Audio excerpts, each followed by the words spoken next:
May pa oras labot Kapampangan.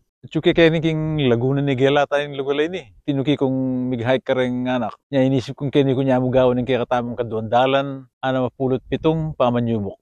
Pag-upisan ko na eh. Ako yung jamo. Ingmo mo ng dili. Inga manong mepudpud. Mepudpud tayo galugan niya. Sulat siya yung katulid ng mas manayin kang Kapampangan comment section eh. Initutuki inga manong baga. Imbaga, talyang Tagalog ini. Metong yaka rin nga manong adwaya kabaldugan kang Kapampangan. Baluyla, baga, kaya Tagalog na eh. Kung na di nan sample sentence, suling patse sinabi ko, yung baloy yung nanula. Di kayo nang bala na eh. Inga manong madungis o kaya marungis. Tagalugan niya naman. Intutunay ako, gagamitan kaya naman yung marungis eh. Dapat natin yung katulid na mas manayuninik ang Kapampangan. Inintutugi, panay kayo daramdaman, kimoya. Inga manong penal ben. Kimoya ini, atin yung katulid na mas manayuninik ang Kapampangan eh, penal ben. Pero initutugi, makatulaya. Inga manong may lunod. Kakawe, may lunod dyan. E tanay maribalo yung katulid na nini. Inintutugi, talya naman Tagalog. Inga manong kalagayan. Kalagayan, atin yung katulid na Kapampangan ini. Balo yan eh. Inga manong halos. Atin yung H eh, halos. Iwanin Kapampangan na laying H. Nyaya halos yung gagamitan tamo. Nintaw lindili, pot king Japanan po Singapore, bawaling mandura. Dapat kay katamo, maskino ka rin.